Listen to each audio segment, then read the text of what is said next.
తెలంగాణ ఆర్టీసీలో సమ్మె సైరన్ మోగింది. ఆర్టీసీ కార్మికులు సమ్మె బాట పట్టనున్నారు. తెలంగాణ ఆర్టీసీ ఎండీకి కార్మిక సంఘాలు ఇప్పటికే సమ్మె నోటీస్ ఇచ్చాయి. ఆర్టీసీని ప్రభుత్వంలో విలీనం చేయాలి అంటూ కార్మిక సంఘాలు డిమాండ్ చేస్తున్నారు. పెండింగ్లో ఉన్న సమస్యలను పరిష్కరించాలని డిమాండ్ చేస్తున్నారు. ఈవీ బస్సుల పేరుతో ఆర్టీసీని ప్రైవేటు పరం చేస్తున్నారంటూ కార్మిక నేతలు ఆగ్రహం వ్యక్తం చేస్తున్నారు. తక్షణమే ప్రైవేటీకరణ ఆలోచన విరమించుకోవాలని ప్రభుత్వాన్ని డిమాండ్ చేశారు.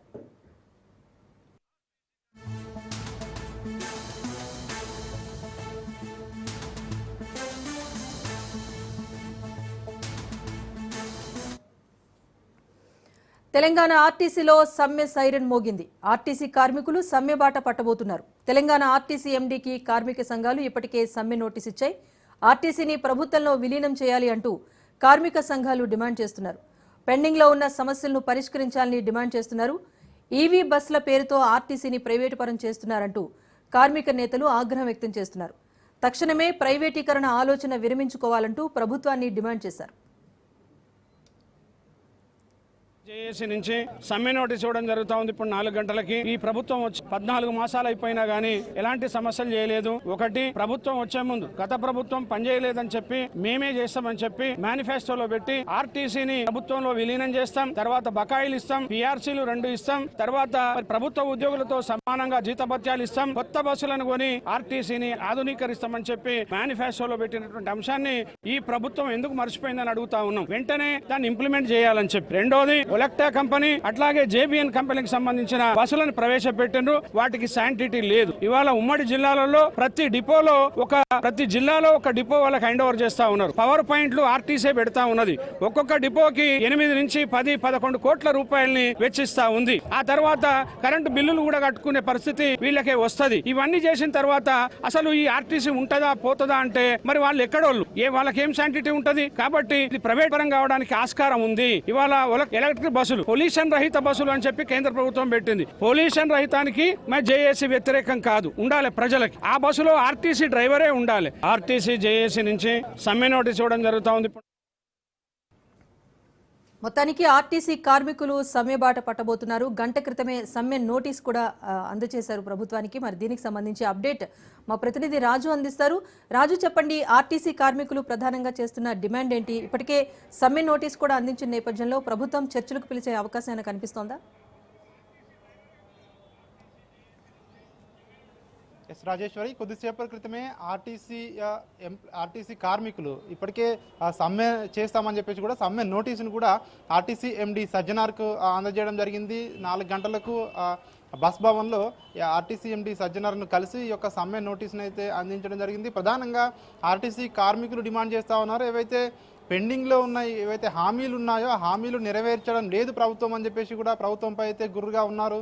సో మొత్తానికి 2021 ఏదైతే 21 నుంచి కూడా వీళ్ళకి పిఆర్సీ కూడా అమలు చేయడం లేదని చెప్పి ఆర్టీసీ ఉద్యోగులు చెప్తున్న పరిస్థితి కనిపిస్తూ ఉంది. 2 పిఆర్సీలు అందించవలసి ఉంటుంది. అదేవిధంగా ప్రభుత్వ ఉద్యోగులతో సమానంగా తమకు వేతనాలు అందించాలని చెప్పి ఇటు ఆర్టీసీ కార్మికులు కోరుతున్న పరిస్థితి కనిపిస్తూ ఉంది. అదేవిధంగా చిన్న తప్పులు చేసినా కూడా ఆర్టీసీ ఉద్యోగులను విధుల్లోంచి తొలగిస్తూ ఉన్నారు యాజమాన్యం అని చెప్పి కూడా చెప్తున్న పరిస్థితి కనిపిస్తూ ఉంది. డ్రైవర్లకు, కండక్టర్లకు ఉద్యోగ భద్రత కల్పించాలి, ఉద్యోగ భద్రత లేదు అని చెప్పి కూడా ఆర్టీసీ కార్మికులు అయితే ఈ యొక్క లెటర్లో పొందుపరచడం జరిగింది. అదేవిధంగా ఇప్పటికే ఆర్టీసీకి అన్ని జిల్లాల్లో కూడా కోట్లాది విలువైన ఆస్తులు ఉన్నాయి. సో ఈ ఆస్తులన్నింటినీ కూడా ఆర్టీసీని ప్రైవేటు పరం చేసే ఒక కుట్ర జరుగుతుందని చెప్పి కూడా ఈ యొక్క నేతలు చెప్తున్న పరిస్థితి కనిపిస్తూ ఉంది. ఎందుకంటే ఇప్పటికే ఎలక్ట్రిక్ బస్సుల పేరుతో ఆర్టీసీలోకి ఎలక్ట్రిక్ బస్సులను తీసుకొచ్చి ప్రైవేట్ వ్యక్తులకు అప్పగించడం జరిగింది. సో ఈ విధంగా చేసుకుంటూ పోతే ఇక ప్రభుత్వం నుంచి అంటే ప్రభుత్వ బస్సులే ఉండవు అని చెప్పి కూడా చెప్తున్న పరిస్థితి కనిపిస్తూ ఉంది.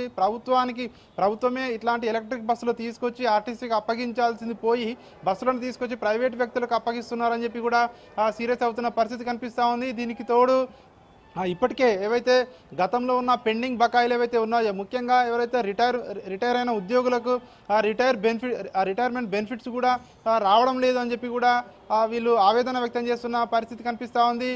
అదేవిధంగా 2021 వేతన సవరణ అమలు చేయడం లేదు ప్రభుత్వం అని చెప్పి కూడా చెప్తున్నారు. అదేవిధంగా ఆర్టీసీని ఇప్పటికే ప్రభుత్వంలో విలీనం చేస్తామని చెప్పి కూడా గత ప్రభుత్వం అని చెప్పి మాట ఇచ్చింది. ఈ ప్రభుత్వం ఇప్పటికే అధికారంలోకి వచ్చి 14 నెలలు దాటిపోయినా కూడా దానికి సంబంధించి ఏ ఒక్క సమస్య సమస్యను కూడా పరిష్కరించడం లేదు, ఆర్టీసీని పూర్తిగా గాలికి వదిలేసిందని చెప్పి కూడా చెప్తా ఉన్నారు. ఇప్పటికే ఆర్టీసీలో ఏవైతే కాంట్రాక్ట్ అవుట్సోర్సింగ్ ఉద్యోగాల పేరుతో ఆర్టీసీని ఇప్పటికే పూర్తిగా ప్రైవేట్ మయం చేసే ఒక కుట్ర జరుగుతుందని చెప్పి కూడా ఆర్టీసీ జేఏసీ నేతలు చెప్తా ఉన్న పరిస్థితి కనిపిస్తూ ఉంది. మహాలక్ష్మి స్కీమ్ ఏదైతే ఉందో ఈ మహాలక్ష్మి స్కీమ్ బస్సుల కోసం ప్రత్యేకంగా కొన్ని బస్సులు తీసుకురావాలి ప్రభుత్వమే, సో అప్పుడే ఆర్టీసీ మరింత లాభాల్లోకి వెళ్తుందని చెప్పి కూడా ఆర్టీసీ కార్మికులు చెప్తా ఉన్నారు.